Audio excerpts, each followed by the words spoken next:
अस्सलामुअलैकुम वरहमतुल्लाहि वबरकातुहू। इंसान और ज़मीन की हुकूमत किस्त नंबर 39 यानी कि 39। इससे पहले कि एक साथ आप चैनल पर विज़िट करके देख सकते हैं। ज़ुल्कुरनैन के बारे में बात हो रही है और उसके बनाई हुई दीवार के बारे में। तो हज़रत ज़ुल्कुरनैन का आब हयात की तरफ सफ़र और हज़रत खिज़र का चश्मे हयात से पानी पीना और गुस्ल करना गो कि कुरान और हदीस में इस सफ़र के बारे में कोई संद नहीं मिलती, इसलिए बहुत से उलमा ने इसे एक अफसानवी कहानी से ज़्यादा कुछ नहीं कहा। लेकिन कुछ मुफस्सिरीन ने इससे किताबों में नकल किया है कि क़िसासुल अंबिया में भी एक तज़किरा मौजूद है, इसलिए बयान करना बेहतर समझा। बाकी इस वाक़े की हकीकत क्या है अल्लाह बेहतर जानता है। रवायात में मज़कूरा है कि हज़रत ज़ुल्कुरनैन ने सुन रखा था सामी बिन नूह की औलाद में से एक शख्स चश्मे हयात से पानी पिएगा तो इसे कभी मौत नहीं आएगी। चुनाचे हज़रत ज़ुल्कुरनैन ने उलमा को इकट्ठा किया और इससे इनके बारे में पूछा कि क्या वाकई में ऐसा कोई चश्मा है जिसे चश्मा हयात कहा जाता है और जिसका पानी पीने वाले पर मौत ना आती हो। उलमा ने इस बारे में लाइल्मी का इजहार किया और कहा कि उन्होंने कहीं भी इस बारे में सुना ना कहीं पढ़ा है। तब एक नौजवान उठा और इसने कहा, एक बार मुझे हज़रत आदम अलैहिस्सलाम की वसीयत पढ़ने का इत्तेफाक हुआ था। इसमें मैंने पढ़ा था कि सूरज के तुलू होने की जगह से आगे एक लंबा रास्ता है जो तरीकियों यानी जुल्मात का रास्ता है। इस रास्ते में कहीं ये चश्मा हयात भी पाया जाता है जो कि काफ में बनता है, जिसके बारे में मशहूर है, जो इसका पानी पिएगा कभी मौत ना आएगी, यहाँ तक कि वो मौत की दरख्वास्त करेगा और अल्लाह से मौत मांगेगा। तब ज़ुल्कुरनैन ने पूछा कि वहां तक जाया कैसे जा सकता है, यानी इन अंधेरों और जुल्मात में से सफर कैसे किया जा सकता है। तब उन्होंने कहा, गो के ये अंधेरा रात के अंधेरे जैसा नहीं बल्कि सफेदी माइल यानी कि धुंध के जैसा है। फिर भी इस कदर है कि थोड़े वक्फे पर भी कोई चीज नजर नहीं आती। वहां पर वही चीज सफर कर सकती है जिसकी नजर बहुत तेज काम करती हो। ज़ुल्कुरनैन ने पूछा, ये दुनिया में सबसे तेज नजर किस चीज की है। जवाब मिला कि घोड़ी की। चुनाचे कौन सी घोड़ी की? कहा, ऐसी घोड़ी जिससे ना तो बच्चा जना हो और ना ही कभी किसी घोड़े से इसका मेल हो और ना ही इस पर सवारी के अलावा कोई बोझ लादा गया हो। चुनाचे हज़रत ज़ुल्कुरनैन के हुक्म पर ऐसी 6000 घोड़ियां तैयार की गई। 6000 जवानों के लश्कर के साथ ज़ुल्कुरनैन ने काफ की तरफ अपना सफर शुरू किया। इस सफर में आपके साथ हज़रत खिज़र अलैहिस्सलाम भी मौजूद थे। यहाँ पर थोड़ा तज़किरा हज़रत खिज़र अलैहिस्सलाम के बारे में भी बयान करते चलें जो पीछे रह गया था। हज़रत खिज़र अलैहिस्सलाम की कुनियत अबुल अब्बास नाम बलिया और इनके वालिद का नाम मलकान है। बलिया सरियानी ज़बान का लफ्ज़ है। अरबी ज़बान में इसका तर्जमा अहमद है। खिज़र इनका लक़ब है और इस लफ्ज़ को 3 तरह से पढ़ सकते हैं, खुज़र, खज़र या खिज़र।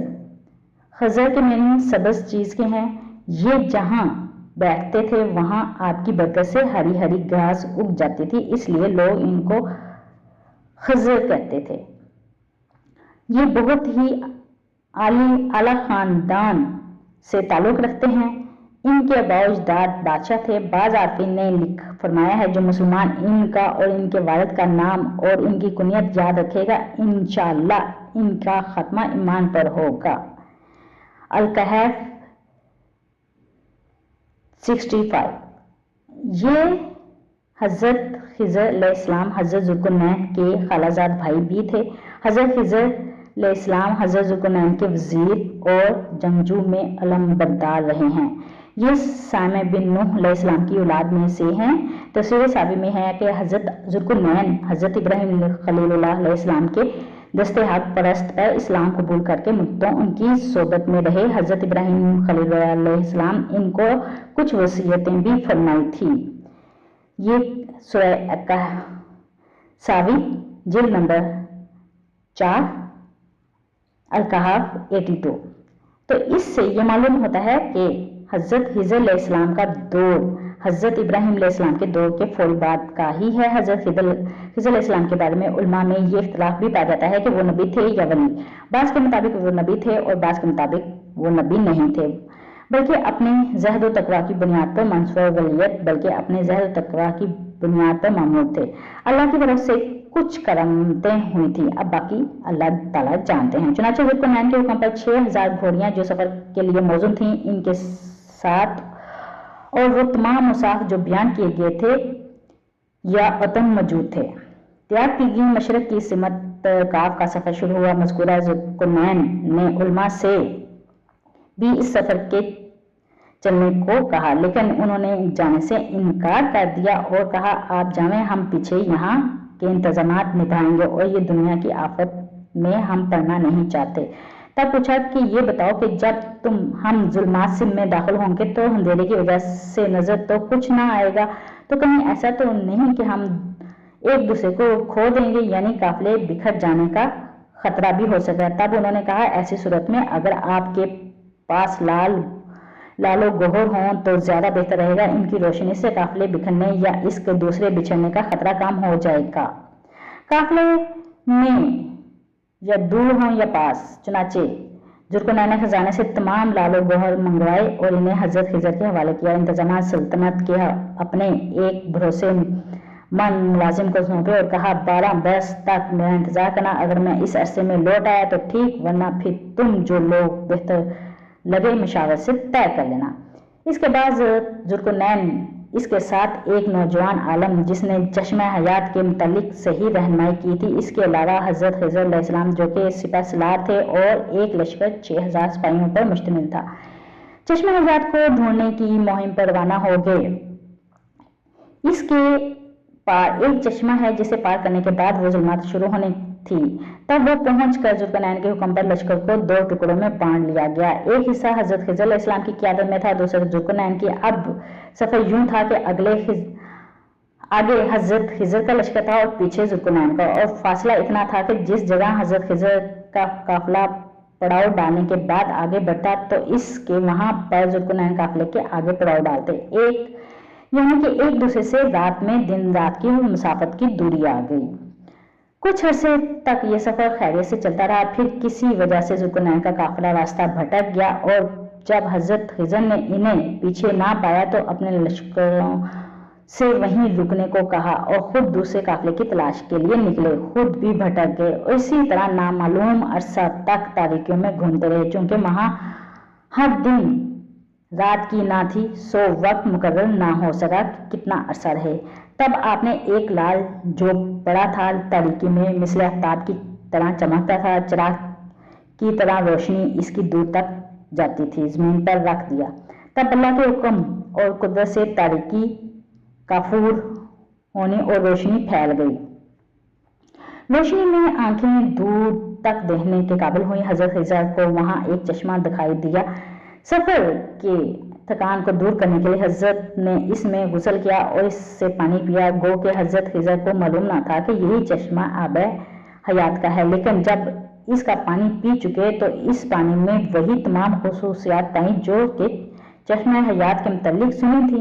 اللہ کا شکر ادا کیا، دوبارہ وہاں سے دوسری سمت قافلے کی تلاش میں سفر کیا۔ چنانچہ حضرت خضر علیہ السلام نے آب حیات کو پی لیا اور اللہ کا شکر ادا کیا، وہاں سے دوسری طرف چلے اور دوسری طرف لشکروں کے آثار نظر آئے تو آپ نے وہیں لال نکال کر زمین پر رکھا اور سارا قافلہ روشنی سے نظر آنے لگا۔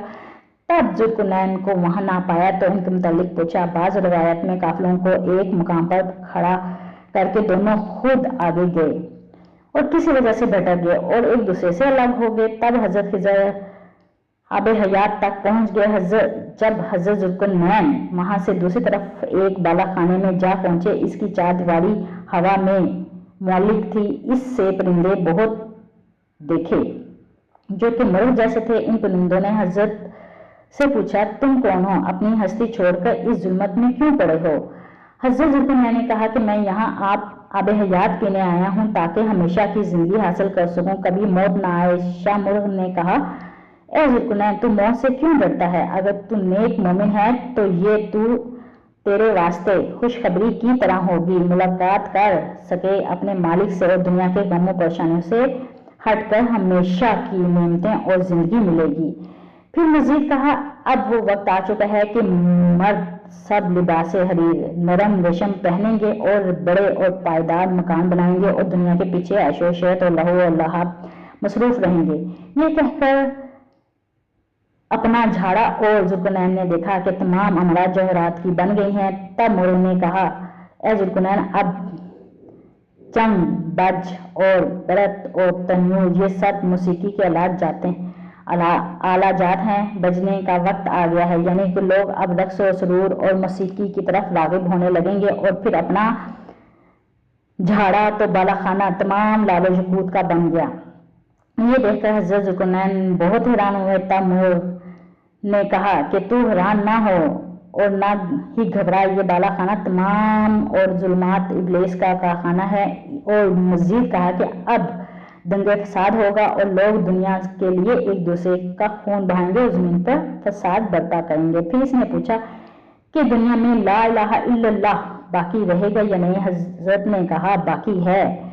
फिर पूछा, लोगों में अभी हनूज दियानतदारी बाकी है या नहीं? तब आपने कहा, बाकी है। फिर ये मोर वहां से उड़ा और दूसरों को शक जा बैठा, यानी कि दूसरे पहाड़ पर या कोई जगह पर जा बैठा।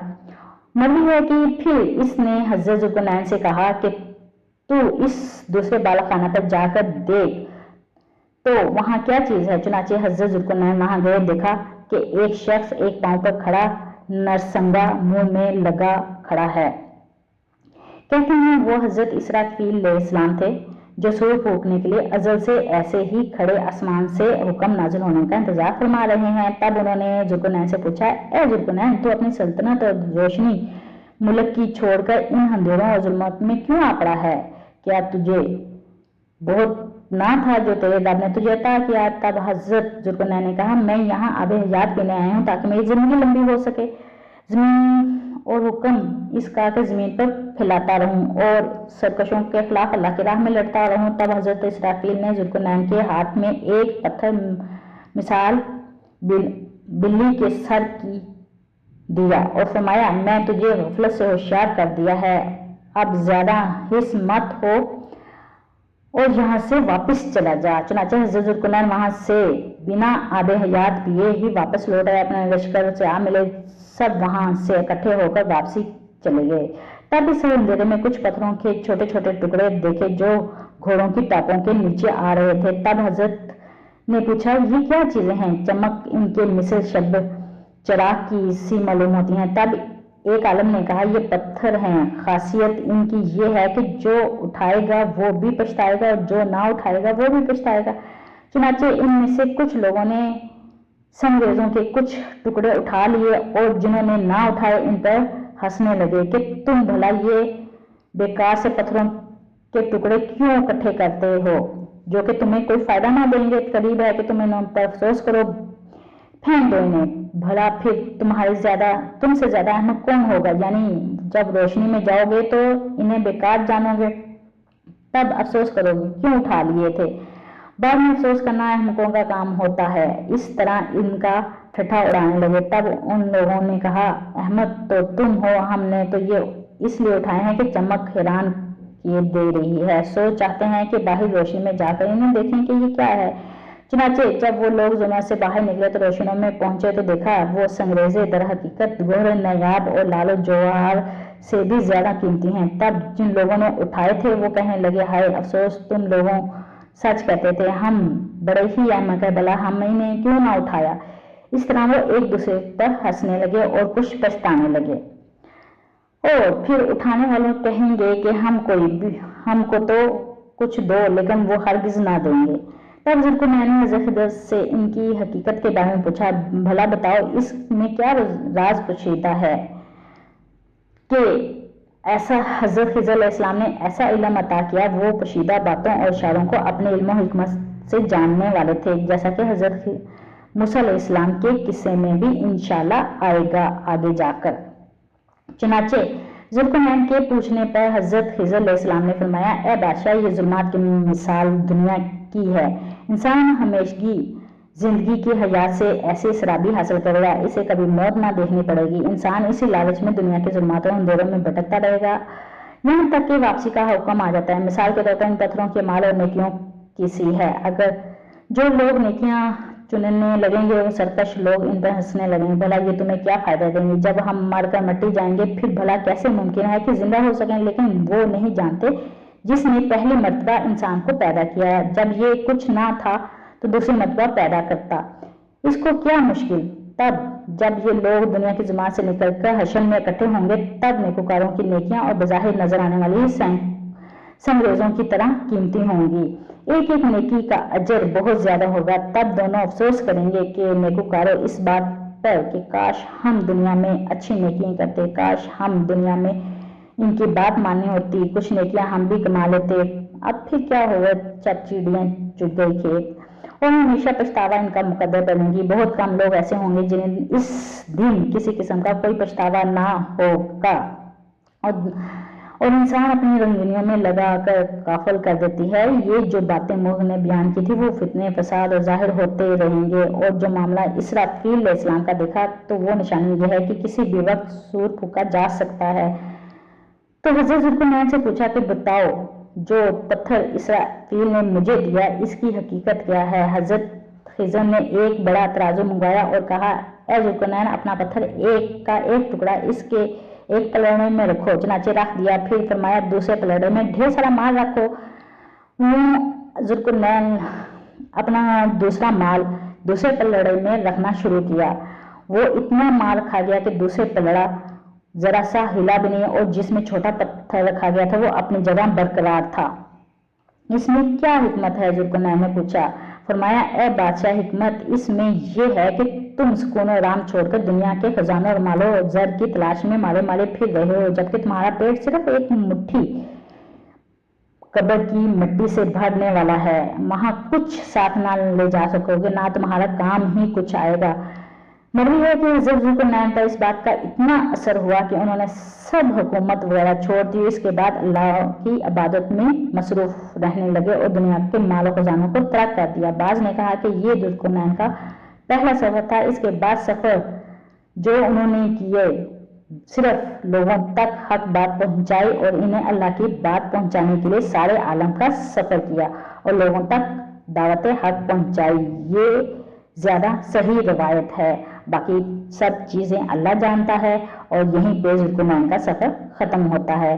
किस्त नंबर 39 खत्म होती है। दुआ में याद रखिएगा, पढ़ने में भूल चूक होगी तो दरगुजर कीजिएगा। दुआ में याद रखिएगा। अल्लाह हाफिज।